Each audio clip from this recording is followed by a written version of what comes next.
Princess Charlotte and Prince George have asked the Duchess of Cambridge a heartbreaking question before school.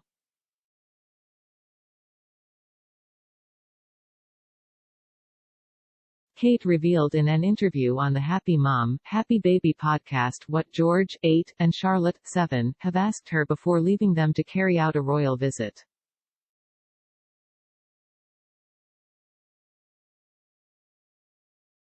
Asked by presenter Giovanna Fletcher if she struggles with mum guilt, Kate said, "Yes, absolutely.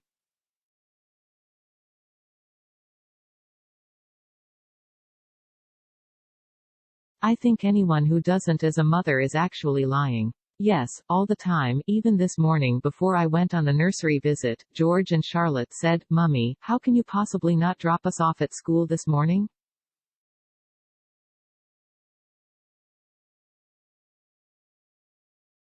No, mum guilt is a constant challenge. You hear it time and time again from mums.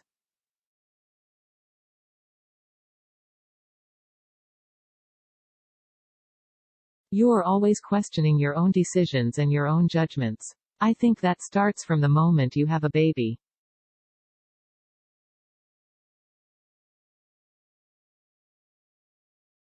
I feel huge responsibility. What I've learned over the last few years is so fascinating, and I definitely would have done things differently, even during my pregnancy, than I would have done now, knowing the importance of the early years.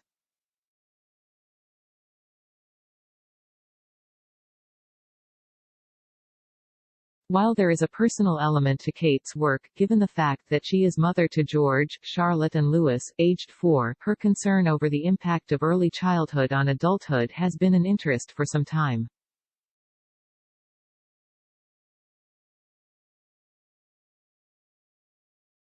The Duchess told the podcast, "What we experience in our childhood really has a lifelong impact on our future health and happiness.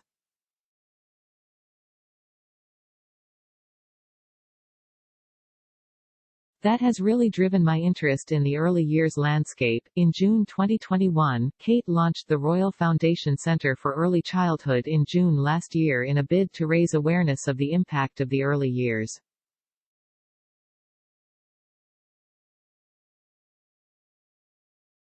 Kate's interest started more than 10 years ago when she met people rebuilding their lives after family breakdown and poor mental health.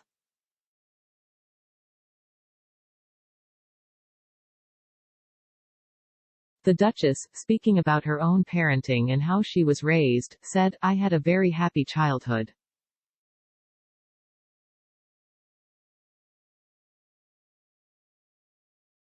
I am very lucky. I come from a very strong family. My parents were hugely dedicated to us, my siblings.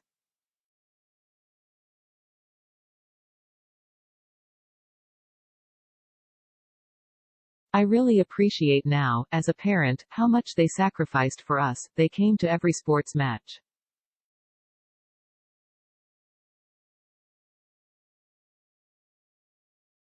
We'd always have our family holidays together. The things that really resonate with me are the simple things.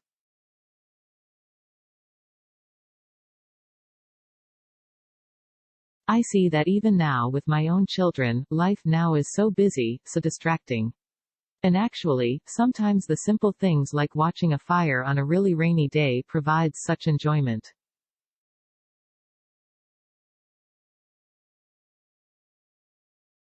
It totally strips away all the pressures," Kate told the podcast when she suffered very bad morning sickness during all 3 of her pregnancies.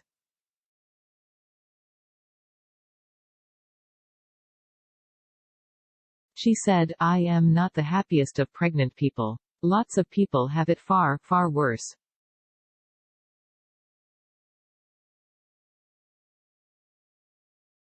But it was definitely a challenge, not just for me but also for your loved ones around you.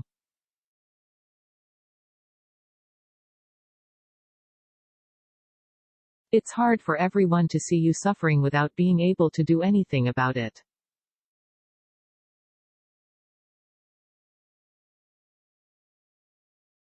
Kate revealed in the podcast she had hypnobirthing, which aims to reduce fear, pain and anxiety in childbirth.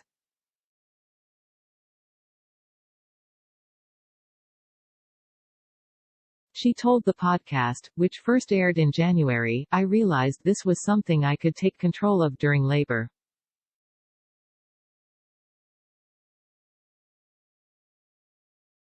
It was hugely powerful, and actually because it had been so bad during pregnancy I actually really quite liked labor because it was an event I knew there was going to be an ending to.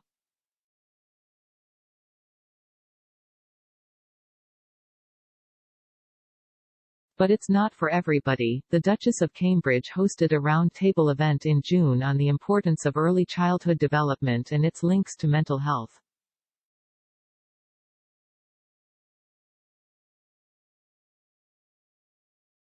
Alongside the Royal Foundation Centre for Early Childhood, she met then Health Secretary Sajid Javid, then Families Minister Will Quince, representatives from the early years sector and officials from the Department for Education and the Department of Health and Social Care.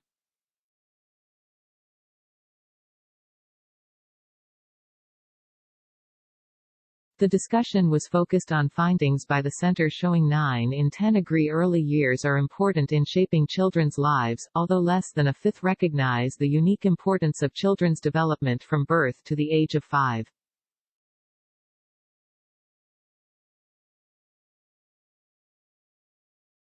Kate said, our experiences in early childhood fundamentally impact our whole life and set the foundation for how we go on to thrive as individuals, with one another, as a community and as a society.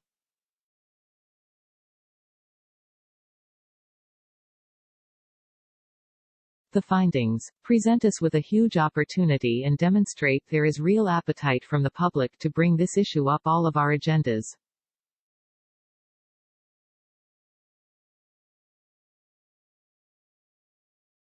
There is more we can all do. Every member of society can play a key role, whether that is directly with a child or by investing in the adults around them, the parents, the carers, the early years workforce and more.